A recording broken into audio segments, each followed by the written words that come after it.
कैसे हो? सब बढ़िया। Okay. Chapter number 1, function, relation and function. उसमें रिलेशन की तो बातें हमने सब कंप्लीट कर दी थी और लास्ट वीडियो के अंदर हमने फंक्शन के बारे में आपको समझाया था। बहुत सारी बातें हमने फंक्शन के बारे में की थी। स्टैंडर्ड 11 की भी बातें बहुत याद कर ली कि भाई फंक्शन किसको कहते हैं, टाइप ऑफ फंक्शन, बराबर, वो सभी बातें हमने कर ली थी। अब टाइप ऑफ फंक्शन की जो बात करें तो वैसे तो मॉड्यूलस फंक्शन है, ग्रेटेस्ट इंटीजर फंक्शन, बाद में कांस्टेंट फंक्शन और आइडेंटिटी फंक्शन, ये सब फंक्शन है। लेकिन हमारा जो स्टैंडर्ड 12 है, स्टैंडर्ड 12 के अंदर आपको दो टाइप के फंक्शन का सबसे ज़्यादा स्टडी करना है। कौन सा फंक्शन? वन वन फंक्शन किसको कहते हैं और onto function. One one function यानी injective, okay, injective function and surjective function.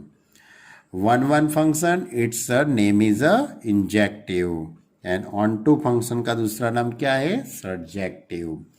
तो आपको इन दोनों के बारे में बहुत सारी बातें करनी है बच्चे लोग। तो उसका जो फंडामेंटल है वो आपके दिमाग के अंदर क्लियर होना चाहिए। फिर से आपको बता देता हूँ बच्चे लोग कि आपके पास कोई भी फंक्शन का आपको क्या निकालना है, उसके इमेज निकालनी है, यानी कि उसकी रेंज निकालनी है। रेंज रिपीट नहीं होनी चाहिए।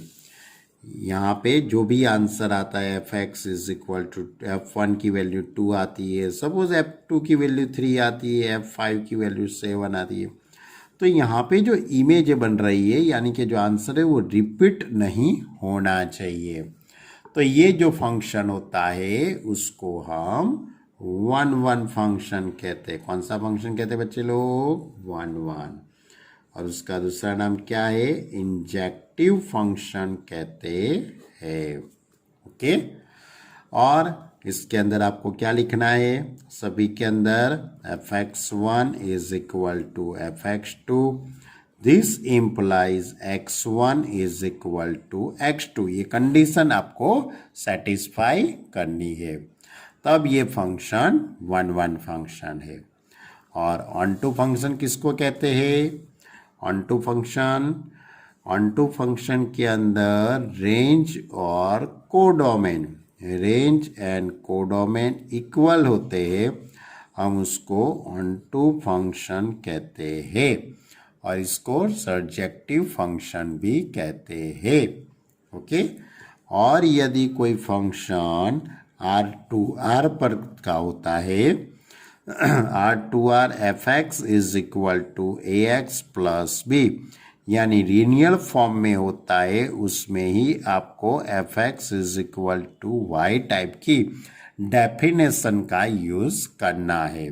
सभी क्वेश्चन के अंदर आपको f(x) is equal to y type की जो ऑन टू की डेफिनेशन है उसका यूज नहीं करना है। सभी में तो आपको यही लिखना है कि रेंज एंड कोडोमेन इक्वल तो onto, range and codomain equal नहीं है तो भाई ऑन टू नहीं है। ओके। और वन वन में भी ध्यान रखना, यदि वन वन होता है तब भी आपको ये लिखना है, यदि वन वन नहीं होता है तो आपको यही लिख देना है कि भाई x1 not equal to x2, this implies f(x1) is equal to f(x2). ये किस में लिखना है? Many one. मैनी वन का मतलब क्या होता है? वन वन नहीं है। ऐसी फंडामेंटल बातें आपके दिमाग के अंदर होनी चाहिए, क्योंकि इसके पर ही पूरी एक्सरसाइज 1.2 है। पूरी एक्सरसाइज 1.2 इसके पर ही अकॉर्डिंग है। पहले इस तरह से वैल्यू निकालने की, यदि रिपीटिंग नहीं होती है तो one one function, one one function है तो आपको ये कंडीशन लिखनी है। यदि यहाँ पे रिपीट हो गया तो आपको इस टाइप का लिखना है। ओके। और उसके बाद रेंज एंड कोडोमेन इक्वल होते हैं तो उसको हम ऑन टू फंक्शन कहते हैं। ओके। तो ये मेथड पे हमारी पूरी एक्सरसाइज 1.2 है। वैसे तो लास्ट लेक्चर के अंदर मैंने 1.2 क्वेश्चन नंबर 1 की आपसे बात की थी। चलो आज मैं क्वेश्चन नंबर 2 से स्टार्ट करता हूँ बच्चे लोग। क्वेश्चन नंबर 2 के अंदर 5 क्वेश्चन है, अलग अलग टाइप के 5 क्वेश्चन है। मेथड तो वही है, check the injective and surjective of the following function. First, f from n to n fx is equal to x square। f from n to n यानी कि इसका डोमेन n है, codomain n है और function fx is equal to x square. आपको x की जगह पे अलग अलग वैल्यू पुट करने की है। कहाँ से? डोमेन में से। डोमेन क्या है? n है। n is a natural number यानी सब पॉजिटिव। पहले x की जगह पे 1 पुट करिए तो 1 का स्क्वायर 1, x की जगह पे 2 पुट करेंगे तो 2 का स्क्वायर 4, x की जगह पे 3 पुट करेंगे तो 3 का स्क्वायर 9, x की जगह पे 4 पुट करेंगे तो 4 का स्क्वायर 16 डैश डैश यानी 1 4 9 16 ओके 25। तो आप देख सकते हो कि यहाँ पे किसी का रिपीटेशन होता है। ये 4 आंसर आ गया, दूसरी बार 4 आने वाला है? नहीं आने वाला है। एक बार इधर 9 आ गया तो आ गया, फिर से 9 आने वाला नहीं है। यानी कि ये फंक्शन 1 1 फंक्शन है। यानी कि ये इस तरह से लिख सकते हो कि 2 and 3 is not equal to, लेकिन उसके आंसर कैसे है वो भी नॉट इक्वल टू है। That is for every x1 x2 belongs to n domain x1 not equal to x2, this implies fx1 not equal to fx2. Therefore, f is a 1 1 function. अब उसकी range क्या है? तो range में 1 4 9 16 ऐसे ही number आने वाले हैं, बराबर, क्योंकि आप स्क्वायर करेंगे तो सब पॉजिटिव ही आने वाले हैं। तो 1 4 9 16 और कोडोमेन क्या है? n है। n के अंदर तो 1 2 3 4 5 बहुत सारे नंबर हो गए। जब भी रेंज में कौन से आए? 1 4 9 16 वही आते हैं। यानी कि ये दोनों इक्वल नहीं है, यानी रेंज एंड कोडोमेन इक्वल नहीं है। Therefore f is not an onto function. अब दूसरा क्वेश्चन लेते हैं बच्चे लोग, वही का वही है, सिर्फ छोटी सी चेंजिंग है। f from z to z fx is equal to x square. f from z to z fx is equal to x square. अब z डोमेन z है, z में से 0 1 2 3 -1 -2 -3 ऐसे वैल्यू हम पुट करेंगे। तो पहले मैं x की जगह पे 0 पुट करता हूँ तो 0 का स्क्वायर 0, x की जगह पे 1 तो 1 का स्क्वायर 1, x की जगह पे 2 पुट करता हूँ 2 का स्क्वायर 4, -1 पुट करता हूँ तो -1 का स्क्वायर +1, -2 पुट करता हूँ तो -2 का स्क्वायर प्लस। तो क्या हो गया बच्चे लोग? तो यहाँ पे ये नंबर रिपीट हुआ, देखो ये 1 आ गया तो फिर से ये 1 आ गया, 4 4, यानी ये तो रिपीटिशन हुआ भैया। तो -2 और 2 दोनों इक्वल नहीं है, लेकिन उसके आंसर इक्वल है। -2 not equal to 2, okay, but f of -2 is equal to f of 2. That is for every x1 x2 belongs to z domain x1 not equal to x2, this implies fx1 is equal to fx2 is equal to, देखो यहाँ पे क्या आया? is equal to। जब भी यहाँ पे क्या था? not equal to, क्योंकि ये 1 1 फंक्शन था, ये 1 1 नहीं है। तो x1 not equal to x2, this implies fx1 is equal to fx2. Therefore f is a many one function। या तो ऐसा लिखो f इज नॉट 1 1 फंक्शन, आपकी मर्जी, आपको जो लिखना है वो लिख सकते हो। अब उसकी रेंज, इसकी रेंज में क्या आता है? 0 1 4 9 16 ऐसे नंबर आएंगे। और कोडोमेन देखो z है, तो क्या हुआ? रेंज एंड कोडोमेन दोनों इक्वल नहीं है, इसलिए f is not a onto function, यानी ये फंक्शन 1 1 भी नहीं है और ऑन टू भी नहीं है। चलो आगे का question, f from R to R fx is equal to x square, f from R to R, अब पहले था f from n to n था, उसके बाद f from z to z था, अब ये f from R to R लगा दिया, कोई दिक्कत नहीं। अब R यानी real number, set of real numbers, बहुत सारे नंबर है, 0 1 2 1/2 1/3 1/4, ऐसे बहुत सारे नंबर है। अब जितना लिखो इतना कम है, तो मैंने यहाँ पे थोड़े नंबर लिखे हैं। सपोज मैंने पहले 0 पुट कर दिया है, तो 0 का स्क्वायर 0 होता है। 1 पुट करता हूँ तो 1 का स्क्वायर 1, 2 पुट करता हूँ तो 2 का स्क्वायर 4। अब -1 पुट करता हूँ तो +1, -2 पुट करता हूँ तो +4, -5/2 लिखा है तो 25/4। आपकी मर्जी, आपको जो नंबर लिखना है वो लिख सकते हो। ओके, तो देख सकते हो बच्चे लोग, ये 1 रिपीट हो गया, 4 रिपीट हो गया। यदि मैंने यहाँ पे 5/2 लिया होता तो 25/4 आंसर आता मेरा। तो यानी कि एक्स स्क्वायर है, क्या है, एक्स का स्क्वायर है। तो कोई भी पॉजिटिव नंबर लेंगे तो उसका स्क्वायर, और नेगेटिव नंबर का वही का नेगेटिव लेंगे तो आंसर सेम आने ही वाला है, बराबर। तो -2 और 2 दोनों इक्वल नहीं है, लेकिन उसके आंसर कैसे है इक्वल। -2 और 2 ये दोनों डिफरेंट है, दोनों अलग अलग वैल्यू है, लेकिन f ऑफ -2 और f ऑफ 2 की वैल्यू इक्वल आती है। यानी कि for x1, for every x1 x2 belongs to R domain, x1 not equal to x2, this implies fx1 is equal to fx2. Therefore, f is a many one function. अब इसकी range देखो भाई, इसकी range में क्या आएगा, तो इसकी रेंज के अंदर 0 1 4 9 16, ओके, यानी कि 0 से लेके इन्फिनिटिव, यानी कि पॉजिटिव ही नंबर आने वाले हैं। R plus union 0, R plus union 0 कभी भी माइनस में आंसर आने वाला नहीं है।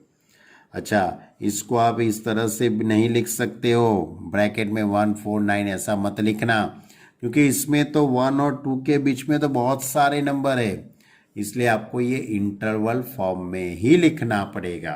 ओके, तो इसकी रेंज और 0 टू इन्फिनिटिव और कोडोमेन R है, यानी कि रेंज और कोडोमेन दोनों इक्वल नहीं है। Therefore, f is not onto function, f onto function नहीं है।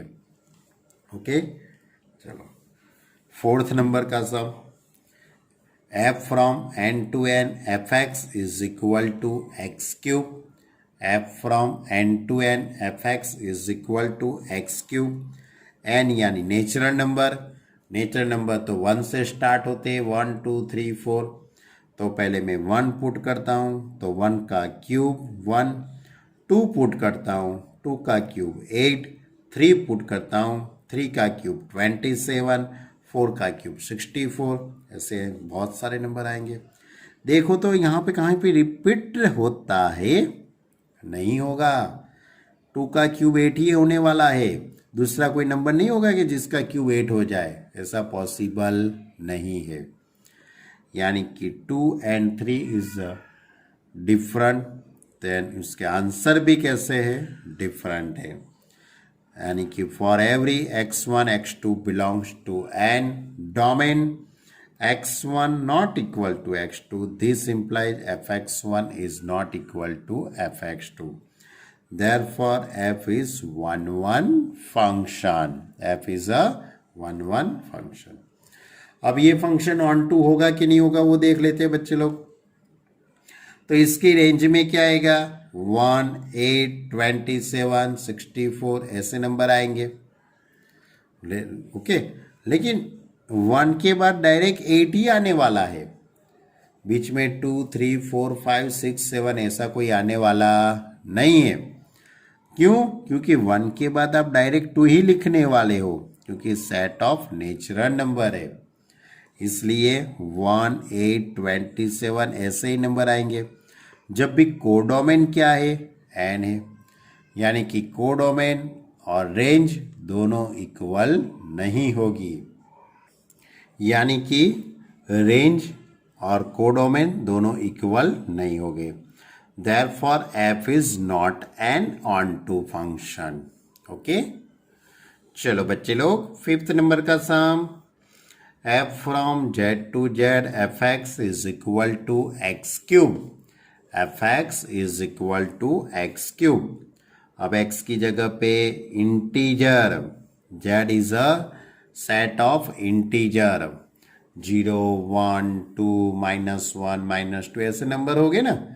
तो मैं यहाँ पे पहले 0 पुट करता हूँ, तो 0 का क्यूब 0 हो जाएगा। -1 लेता हूँ तो -1 का क्यूब -1, -2 तो क्यूब -8, 1 तो 1 का क्यूब 1, 2 पुट करता हूँ 2 का क्यूब 8। यानी कि यहाँ पे देखो ये नंबर कहीं भी रिपीट नहीं होते हैं। इसका आंसर 1 टाइम्स आ गया तो आ गया, अब दूसरी बार नहीं आने वाला है, तो इट इज अ 1 1 फंक्शन हुआ बच्चे लोग। -2 और 2 is not equal to, this implies f of -2 is not equal to f of 2। Therefore for every x1 x2 belongs to z domain, fx1 x1 not equal to x2, this implies fx1 not equal to fx2। Therefore f is a 1 1 function। अब इसकी range सोचिए, इसकी range में क्या आएगा? तो इसकी range में 0 1 8 27 64, नेगेटिव नंबर -1 -8 ऐसे नंबर आएंगे ना। और कोडोमेन क्या है? जेड है। कोडोमेन क्या है? जेड। तो ये दोनों कभी इक्वल नहीं होने वाले हैं। क्यों? क्योंकि 1 का क्यूब 1 होता है, 2 का क्यूब 8, और 1 और 2 के बीच में तो अपने को कोई नंबर लेना ही नहीं है कि जिसका क्यूब 2 आता है, 3 आवे, 4 आवे, ऐसा कोई नंबर आपको लेना नहीं है। यानी f is not onto function. Clear? यानी कि ये फंक्शन 1 1 है और ऑन टू नहीं है। ओके, चलो अब क्वेश्चन नंबर 3 लेते हैं। क्वेश्चन नंबर 3 में है prove that the greatest integer function f from R to R given by fx is equal to box x, fx is equal to box x is neither 1 1 nor onto, where box x is denoted the greatest integer less than or equal to x। यानी कि f from R to R given by fx is equal to box x। Box x के बारे में आपको मालूम है, greatest integer function मालूम है ना आपको, बराबर। इसको फ्लोरर फंक्शन भी हम कहते हैं, उसका दूसरा नाम क्या है? Floor function. तो f from R to R fx is equal to box x। बहुत सारे नंबर ले सकते हो, आपकी मर्जी हो ऐसे नंबर आप ले सकते हो। यहाँ पे R है तो बहुत सारे नंबर है, 1.1 1.3 1.7 1 2 3 -1 -2, मतलब। तो मैंने सपोज यहाँ पे लिया है 2.5 लिया है, तो 2.5 है तो उसका बॉक्स क्या होगा? 2। यदि कोई स्टूडेंट्स में से मुझे 2.7 लेना है तो भाई 2.7 लेना, तो 2.7 का आंसर 2 आएगा। 2.8 लेगा तो भी आंसर 2 आएगा। 2.001 लेंगे तो भी आंसर 2 ही आएगा। सपोज नेगेटिव नंबर लेते -1.5, तो -1.5 में आंसर -2 आएगा। -1.005 लेगा तो भी उसका आंसर -2 ही आने वाला है। यानी कि यहाँ पे क्या होता है बच्चे लोग, आंसरों को रिपीट होते हैं। यहाँ पे आंसर क्या होते हैं, ये इमेजें रिपीट होती है। जैसे कि 2.5 और 2.7 ये दोनों डिफरेंट है, अलग अलग नंबर है, लेकिन उसके जो आंसर है वो सेम आते हैं। यानी कि for every x1 x2 belongs to R domain, x1 not equal to x2, this implies fx1 is equal to fx2. Therefore f is not a one function. ये फंक्शन वन फंक्शन नहीं है।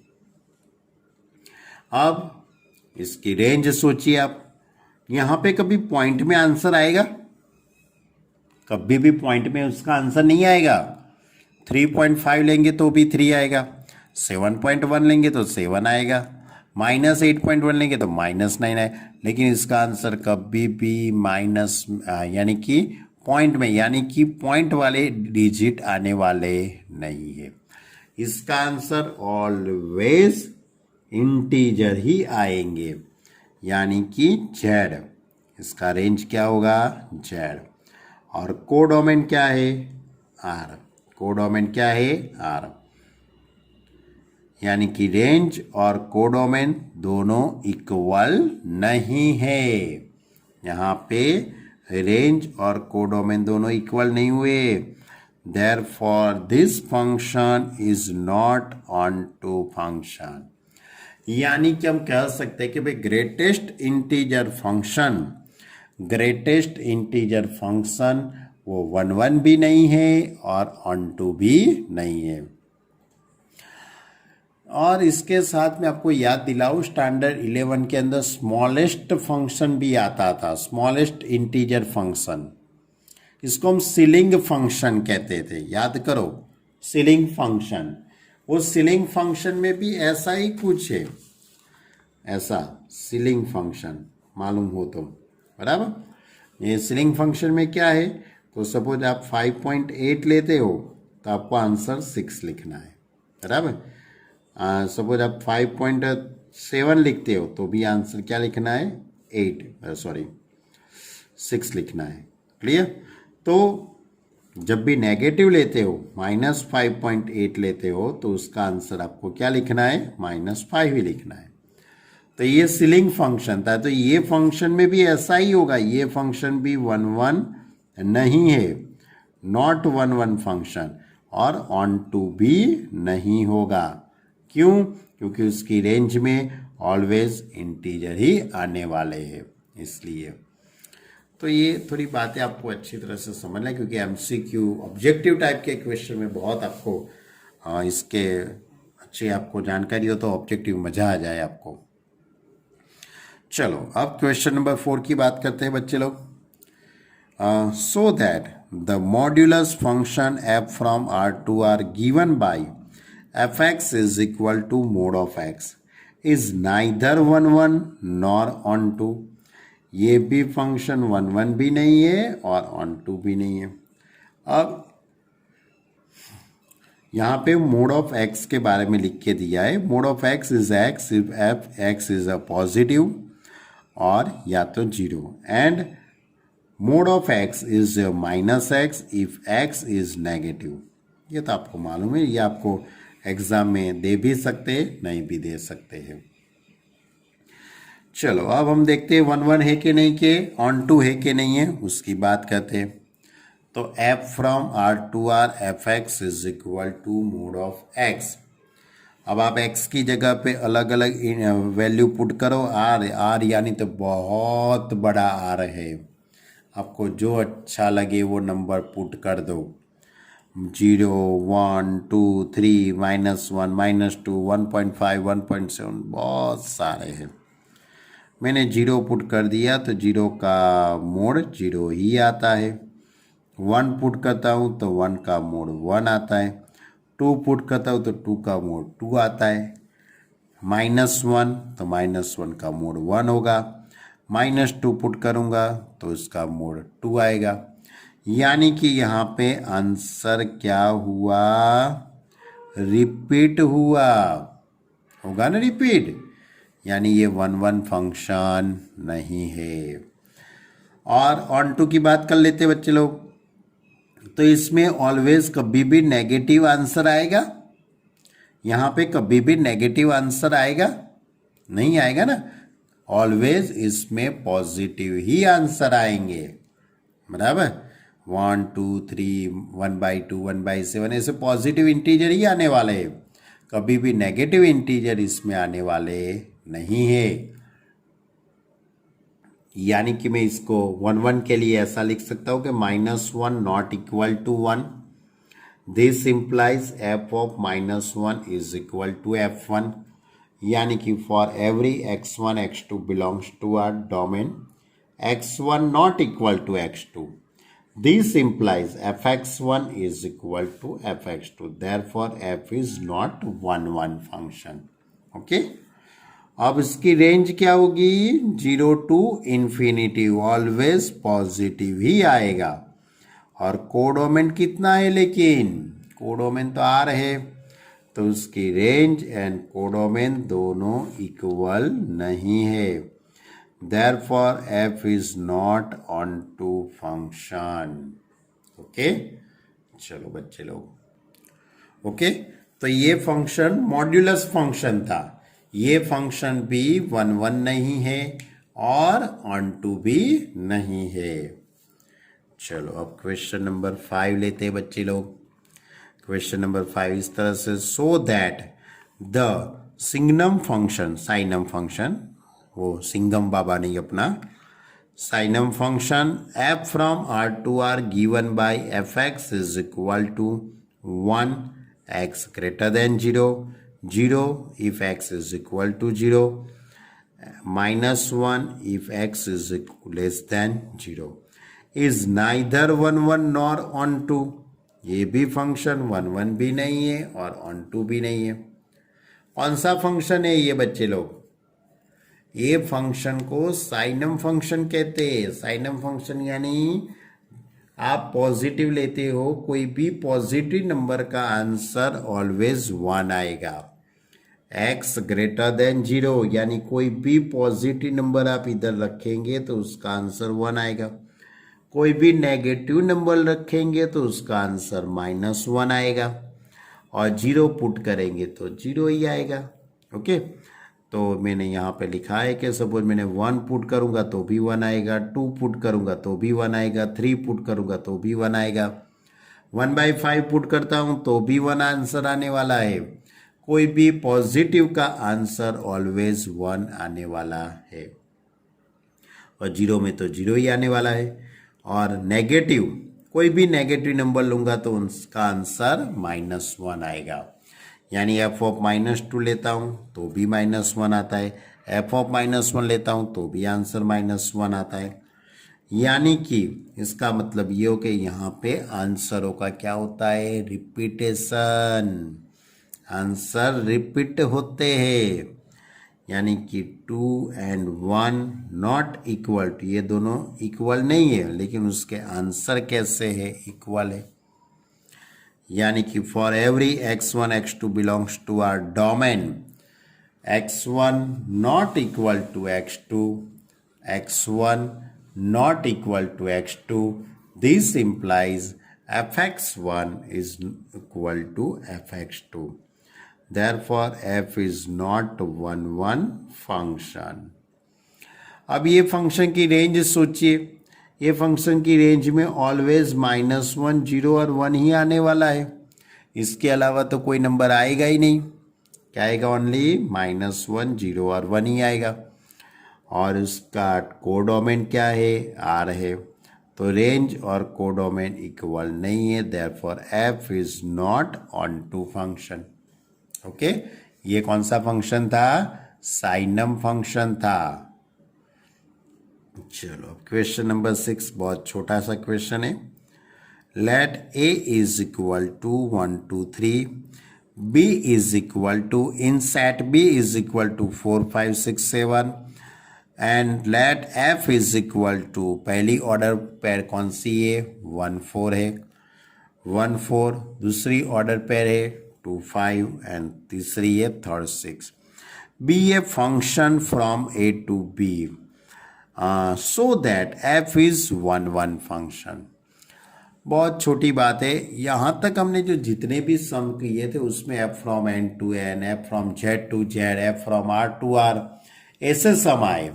लेकिन ये 6 number का जो सम है उसमें f from a to b, क्या लिखा है, f from a to b, यानी a से b तक का फंक्शन है।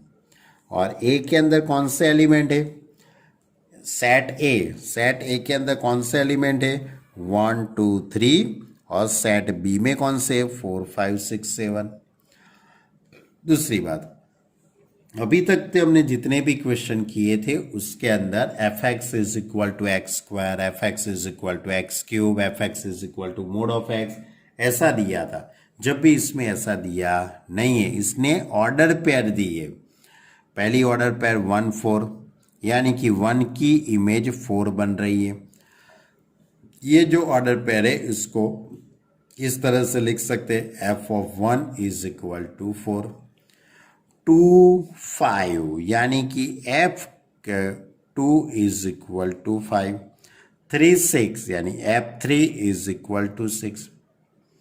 सभी की image f1 is equal to 4, f2 is equal to 5 and f3 is equal to किसी की भी इमेज यहाँ पे रिपीट नहीं होती है, किसी की भी इमेज यहाँ पे रिपीट नहीं होती है, यानी कि x1 x not equal to x2। This implies, यहाँ पे आपको थोड़ा लिखना पड़ेगा, कैसा रह गया लिखने का, for every x1 x2 belongs to a domain, x1 not equal to x2, this implies fx1 not equal to x2, therefore f from a to b is 1 1 function. बस इतना ही पूछा था छोटा सा कि भाई ये 1 1 है कि नहीं है, वही वेरीफाई करने का था। चलो अब क्वेश्चन नंबर 7 लेते हैं। क्वेश्चन नंबर 7 इस तरह से है, in each of the following cases set whether the function is 1 1 onto or bijective। 1 1 और onto होता है, उसको ही हम बाइजेक्टिव फंक्शन कहते हैं। जस्टिफाई योर आंसर, यानी कि आपको जो फंक्शन दिया है वो फंक्शन 1 1 फंक्शन है कि onto फंक्शन है, और 1 1 और onto दोनों होते हैं, उसको हम बाइजेक्टिव फंक्शन कहते हैं। ओके, चलो क्वेश्चन नंबर 7 का ये पहला क्वेश्चन है, f from r to r defined by fx is equal to 3 minus 4x। f from r to r fx is equal to 3x 3 minus 4x is a linear function। f from r to r linear function है। Okay, तो पहले तो r है, यानी कि बहुत सारे number है। मैं x की जगह पे 0 1 2 3 ऐसे मैंने पुट कर दिया। 0 पुट करूंगा तो 3 आता है, 1 पुट करूंगा तो -1, 2 पुट करूंगा तो 3 - 8 -5, -1 पुट करता हूं तो 3 + 4 7, यानी कि बहुत सारे नंबर ऐसे है, लेकिन कोई भी नंबर रिपीट नहीं होगा, यानी कि ये फंक्शन 1 1 फंक्शन है ही। This function is 1 1 function. लेकिन मैंने अभी आपको बताया था, जब भी f from r to r fx is equal to ax plus b type के इक्वेशन होते, उसमें आपको कंडीशन सेटिस्फाई होती है कि नहीं होती है वो आपको बताना पड़ेगा। अभी तक तो आपने कहीं भी बताया नहीं था, क्योंकि फंक्शन r to r और लीनियर फॉर्म में नहीं था, ये लीनियर फॉर्म है, बराबर।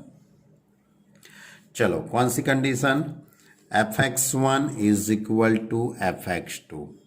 दिस इम्प्लाइज, यहाँ पे x की जगह पे x1 पुट कर दीजिए तो fx1 की वैल्यू मिलेगी 3 - 4x1, x की जगह पे x2 तो 3 - 4x2। दोनों तरफ से 3 कट हो जाएगा तो -4x1 is equal to -4x2। दोनों तरफ से -4 कट हो जाएगा तो x1 is equal to x2। Therefore f from R to R is a 1-1 function. अब कह सकते हैं हम, ये मैंने बात सभी क्वेश्चन में नहीं लिखी थी। हाँ, कहाँ पे लिखनी है आपको? सिर्फ R टू R पर का फंक्शन हो और लीनियर हो उसमें ही लिखनी है। चलो, अब इसकी रेंज वो तो R ही होने वाली है, बहुत सारे नंबर आएंगे, और कोडोमेन वो भी R है। तो रेंज और कोडोमेन दोनों इक्वल हो गए, दोनों इक्वल हो गए, यानी कि ये ऑन टू फंक्शन हो गया। लेकिन मुझे वो स्टेप लिखना पड़ेगा, let f x is equal to y. F x यानी 3 - 4x। अब x को सब्जेक्ट बनाना है तो 3 - y is equal to 4x। Therefore x is equal to 3 - y upon 4. If every element of y belongs to our codomain is the image of some element of x is equal to 3 - y upon 4. क्या sentence लिखना है? If every element of y belongs to our codomain, every element of y belongs to R, यानी कि codomain का y belongs to R, is the image of some element of x, यानी कि ये y है वो x की image है। लेकिन x इज इक्वल टू क्या है? 3 - y upon 4 belongs to R domain. Then f x is equal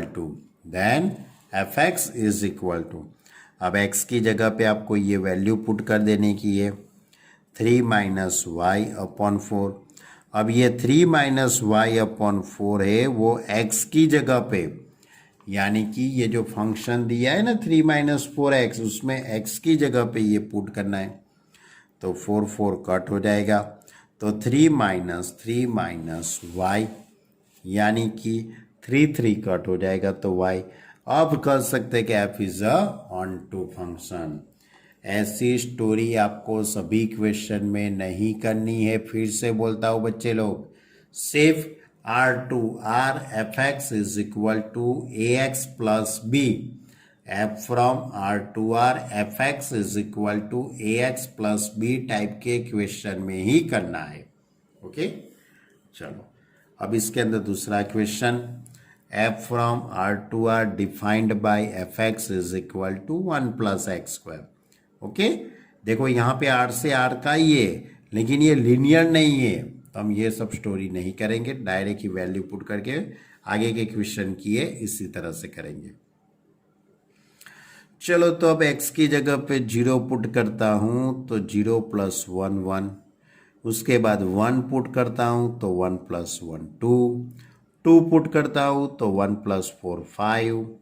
अब -1 पुट करता हूँ तो 1 + 1 2 ही होगा, -2 पुट करूँगा तो 1 + 4 5 ही होगा। यानी कि यहाँ पे क्या हुआ बच्चे लोग, आंसरों का रिपीट हुआ कि नहीं हुआ? आंसर रिपीट हो गए, देखो 5 5 2 2। तो -1 एंड 1 तो दोनों अलग अलग है, लेकिन उसके answer f of -1 is equal to f1। That is x1 not equal to x2। This implies fx1 is equal to fx2। Therefore f from R to R is not 1-1 function, यानी कि ये फंक्शन 1-1 फंक्शन नहीं है। अब ये function की range सोचिए, ये फंक्शन की रेंज में क्या आएगा? 1 से ज़्यादा ही आएगी ना एलिमेंट, क्योंकि 1 + x², क्या लिखा है? 1 + x²। इसका मीनिंग क्या होगा कि x की जगह पे आप कोई भी वैल्यू पुट करेंगे तो ये फंक्शन का आंसर 1 से ज़्यादा ही आएगा, यानी कि ये फंक्शन की रेंज होगी 1 to ∞। और कोडोमेन कितना है? R है। तो क्या हुआ भाई, ये दोनों इक्वल हुए? नहीं हुए ना, क्योंकि इसमें तो 1 से ज़्यादा नंबर है और इसमें तो आर आर यानी तो बहुत हो गए, नेगेटिव पॉजिटिव बहुत है। तो रेंज एंड कोडोमेन दोनों इक्वल नहीं है, therefore F is not onto function. Clear? मालूम पड़ा बच्चे लोग आपको? तो ये थी हमारी एक्सरसाइज 1.2 का क्वेश्चन नंबर 2, 3, 4, 5, 6 एंड 7। इतने क्वेश्चन अच्छी तरह से आप लिखिए, बराबर सॉल्व कीजिए और समझने का प्रयत्न कीजिए, ट्राई कीजिए कि यदि आपको नहीं मालूम पड़ता है तो आप मुझे बता सकते हो, बराबर। लेकिन बच्चे लोग थोड़ा ध्यान से लिखना, बहुत इजी टॉपिक है। चैप्टर ही थोड़ा ऐसे टफ है लेकिन बहुत इजी चैप्टर है ये। आप देखने का तरीका बदल दो तो ये चैप्टर बहुत इजी है। ओके, तो बच्चे लोग अच्छी तरह से होमवर्क करना। वैसे तो होमवर्क 2 टाइम्स होता है, लेकिन मैं लगता हूँ, आई होप कि आप सभी लोग 1 टाइम्स तो अच्छी तरह से लिखते ही होंगे। ओके स्टूडेंट, नहीं मालूम पड़ता है तो मुझे बताना बच्चे लोग। Okay, bye.